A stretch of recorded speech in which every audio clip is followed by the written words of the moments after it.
All right. Hey everyone, welcome back to The Boring Life. This is episode number 12. 12. As you can see, I have a beautiful background today. So you might be wondering, oh, is this Toronto? No, it's not. It's sunny Vancouver. I'm back at my parents' place. I just arrived this morning, actually. I took the morning flight out from Toronto, came to Vancouver. So with this 3-hour time difference, it's amazing when you leave Toronto. I think I had like a 7 a.m. flight, arrive here by like 9 something, so it's great. And so I'll be here for the next few weeks as part of a kind of a quarterly retreat I've set for myself. And so yeah, this week we are covering the week of June 17th to June 23rd. So I record this on the Tuesday after the week, so today's the 25th, but I'll be covering the previous week. And so yeah, if this is the first time you're coming on the podcast, or sorry, not the podcast, the vlog, it's not a travel vlog, so sorry to disappoint you. It's more of a process documentation, I guess it's a documentary of my journey in entrepreneurship, of trying to create this vision dream of mine and make it come true over the next 10 years, and just showing you the week by week of what I'm actually going through. It might be a little loud because the airport is kind of close by to where I live, and so you might see a plane or two fly by. But you get to be part of nature, and it's more of like a nature vlog, so it's nice. And I get a lot of natural lighting, so that's also amazing too. So what happened this week? Honestly, it's been a week where I've just been extremely tired. I've been extremely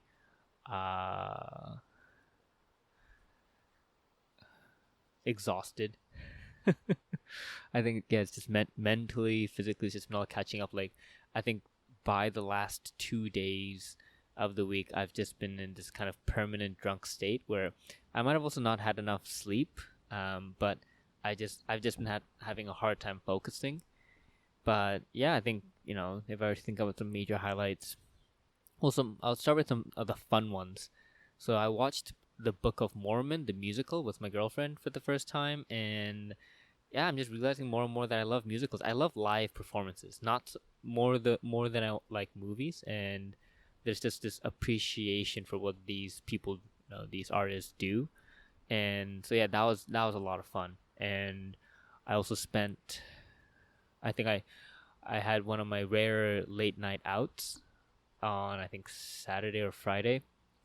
Stayed out till like 11 or midnight ish, which is really rare for me, and that was because I was playing board games for about 6-7 hours. So that's the only reason I stay out late playing board games. And yeah, like that's the kind of stuff I love. I love playing board games for a long period, and that's the kind of stuff that gets my juices flowing. I think so. If you watch the previous vlog, I started it last week with the fact that I broke one of my mics, and I think this one right here is this is still my old one. I was able to find a new one, but that took some time. I searched on Amazon. They ran out. Like, how does Amazon run out? So it was out of stock for about 5 days. So I actually recorded a podcast interview where I had one good mic, and then I had to use this kind of weird boom mic that came with the actual mixer. So that was a fun experience. But yeah, eventually, like, I found some available on Best Buy. I reserved it, and I was gonna go pick it up, but the system was incorrect, and so they were out of stock, and so I was still freaking out. And finally, on the Saturday, it came in stock. I got 1 day shipping, got the extra mic, and all just in time to make it out for my flight out to Vancouver, because I plan to do maybe 1 or 2 podcast interviews while I'm out in Vancouver. I'm not sure. It depends on scheduling. As I'm constantly communicating with different people, so I hope to do at least 1 or 2 here. We'll see. Yeah, so looking forward to that. Although, yeah, the focus of this week is these next 2 weeks will be for me to just take a break, and just go through the last 3 months, and try to see what worked, what didn't, what I want to do for the next 3 months as well. I think right now, as I mentioned, some of the opportunities that I'm currently working on are taking some time. So I think I might have better ideas come maybe July, September-ish. So I think this quarter might be a big one for me. I'm hoping. I said that about last quarter, but nature of the thing is that things are unpredictable. But I'm constantly getting more excited with doing more ideas, having more ideas and testing them out, slowly finding ways to grow the platform. One really exciting thing that really gave me joy was I got to be part of an alumni speaking panel at Waterloo last week, and that was really cool. It was 1 hour, me and two other alumni, and we're just sharing our experiences. We all had very non-linear journeys and talking to a bunch of second-year students, and it was amazing. I honestly came out of it really happy and excited. It was just a lot of fun. I was so sad that it ended after an hour. Like, it just went by so quickly. And maybe it's the narcissist in me that loves just talking about myself for a good at least like half an hour. I think it was me just constantly blabbering on, and so yeah, I think I definitely want to do more of that. Although I kind of fucked up because I forgot to talk about the podcast. They introduced me as a host of a podcast, and I just didn't mention about it. I just kept on talking about my experiences and trying to make it more relatable to the students. But I in hindsight, I should have referenced some stories on the podcast as well. Oh, look at here, the shades coming in, the Vancouver clouds. But yeah, so that was pretty cool, and yeah, I definitely want to do more of the speaking stuff. I think that's something I'm going to think more about over these next coming weeks. Something else, major development. Ooh, so David Cairns' podcast went out on Wednesday, and immediately I think one of my podcast listeners listened to it, and he emailed David, and I think they're gonna grab coffee. So that was amazing. David told me about it, and so I was super happy to hear that. And so yeah, if you're a podcast listener and you want to reach out to one of my guests, like, feel free to do so, and just tell them, like, yeah, you heard their story on my podcast. These people are super open to helping out young people, and that's why they also came on the podcast. So that was really cool to see the podcast episode help someone out in their career. And yeah, so I think if I were to touch upon the current developments in other major projects. So one company that I did a consulting engagement for, I might have some kind of idea by I think end of this coming week.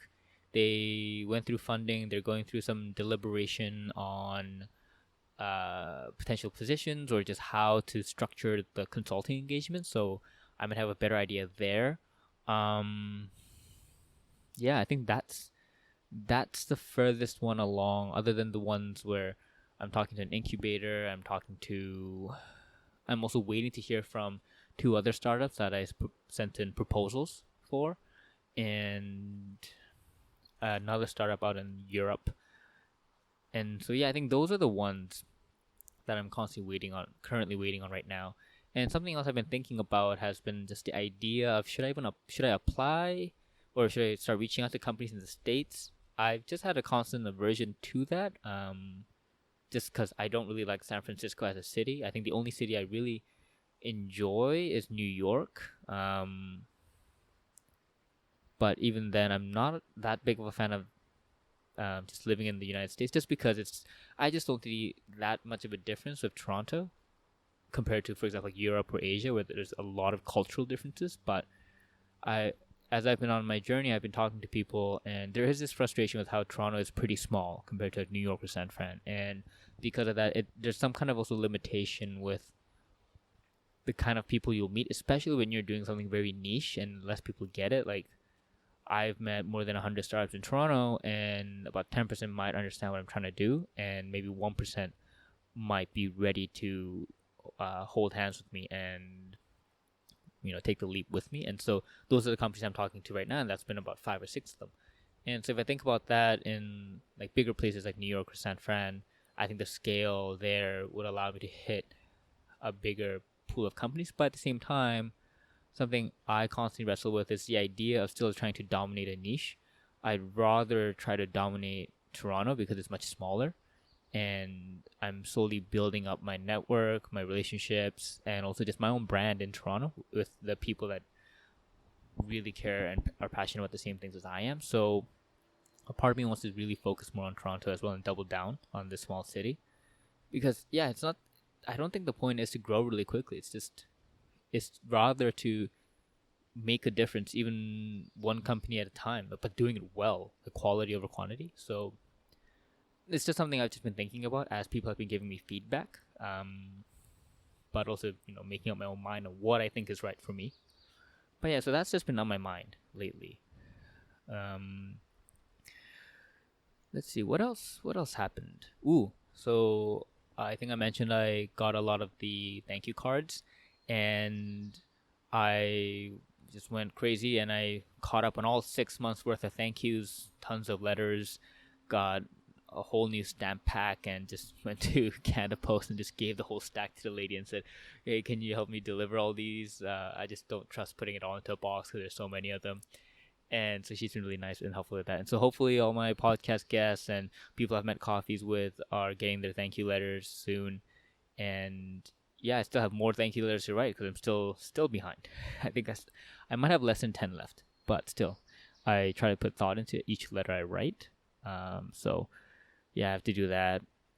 And yeah, the journey continues. I think. Oh, another big thing is just the idea of getting an assistant is constantly looming over my head more and more. Like I definitely don't want to spend my time doing a lot of the administrative stuff. So even though I'm not making any money, I still feel like it's an investment that I might be willing to make. So that's something else I am considering to explore over the next few weeks. So honestly, there's a lot to do in these coming weeks in my time off. So I might be maybe stretching myself a little too thin. It's supposed to be a relaxing period, but I'm also kind of making it a period where I get to think more about the next steps. So yeah, I don't know. I have to really think about that. But yeah, we'll see. And I'm also trying to really balance not working too hard and trying to really give myself a mental break so I'll be fresh for the next 3 months. But yeah, I think other than that, I finished the book called All These Wonders by The Moth. Right now, so I was reading The Messy Middle by Scott Belsky, but I've stopped that. It's just stopped being interesting for me. And so right now, my current book I'm reading through is The $1 Trillion Coach by Eric Schmidt and I think Jonathan Rosenberg. It's about the Bill Campbell, the coach for Larry Page, Steve Jobs, Marissa Mayer, Sharon Salzberg. Sorry, is it Sharon Salzberg? No, it's not Sharon Salzberg. I'm forgetting her name. The COO, Sandberg. Sheryl Sandberg. Is it Sandberg? The COO of Facebook. I'm totally butchering her name. I apologize to her for that. But yeah, all these prominent people. And so it's talking about Bill Campbell's life. He passed away. And so the books are pretty fascinating. And it's just like reading about a guy who's been doing what I want to do for like 50 years. So it just gets me really excited and gives me more ideas of what I want to do. And I also bought Tony Hsieh's book about how he built Zappos. I forget what the title is, but super excited to read that as well. So that's on the whys section, trying to get whys every day. And in terms of the actual platform stuff this week, yeah, so I think I mentioned David Cairns. His podcast interview went out. High level, he's a commercial real estate broker. He's a VP of office leasing at CBRE, but he started out as a professional poker player. Like he made more than $200,000 while playing professional poker in university, and then went into poker full time for about 5 years. And so, yeah, it's a really fascinating story, and I really enjoyed talking with him. So I feel, if you have any curiosity about the world of poker, or even how someone goes from such a fast-paced world into something traditionally slow like real estate, it's pretty cool how he overlays his thought process there. The essay I wrote is titled "Questioning the Faults in Life," and it's just a short piece on talking about various things that we just take as the default option without questioning, and I just kind of prompt these questions in your mind, and also kind of give my little 2 cents in certain pieces, like why do people marry? Like, why do you want to marry? Why do you hang out with your family? Why do you love your family? Why do you hang out with those friends? Why do you want to retire? Why do you choose to do that job? Why is a 9 to 5? What defines a weekday? Like these kinds of questions where it's just social norm to accept, but the question becomes, why should you? Like, have you considered that? So that was a fun piece that I enjoyed. It's just things I constantly think about, and I decided to just write a quick piece about it. Training's been going well, but I think just how tired I am has just been impacting my lift numbers, although it's slowly going up. But I've also been neglecting updating my coach and all that stuff. So I also spent the weekend just going through a whole month worth of videos, logs, and filling up my log that I have with him.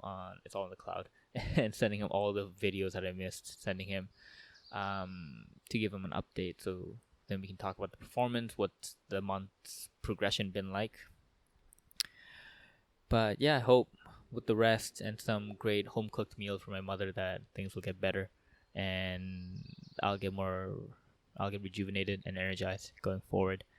Other than that, fasting's been going well. I've fasted past the 16-hour mark for 5 days. 2 of the days I only hit the 14-15 hour mark. I got lazy, I slept late, grabbed brunch with my friends. Sometimes you just can't control your schedule that way, and you want to have fun with friends, so you do it. I still was able to hit at least 14 hours, so that was great. It went past the 12-hour minimum. And yeah, I think another thing that impacts my tiredness factor, exhaustion, is I also haven't been able to get a lot of great sleep.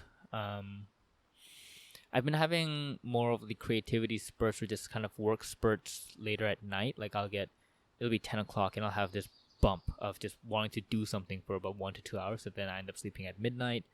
I wake up at 8. So I usually I wake up at 7ish. So I lose a full hour in the morning in my creativity session. So everything just gets pushed back. And that's just been impacting my sleep a little as well. But yeah, that's been the week so far. The quarter is close to coming to an end, and I'm now in Vancouver.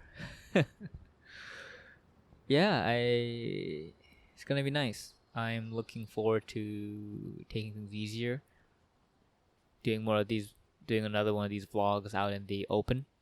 But yeah, so yeah, thanks for tuning in, and hope you enjoy the rest of your week. Oh, and I guess I'll try to show you a little bit more. The light makes it a little hard to see. Oh, I wonder if you can see the mountain. Can you see the mountain? Oh, we see the clouds a little. Ooh, do you see that? Nice. All right, cool. All right. Thanks, everyone. I'll chat with you later next time. Bye-bye.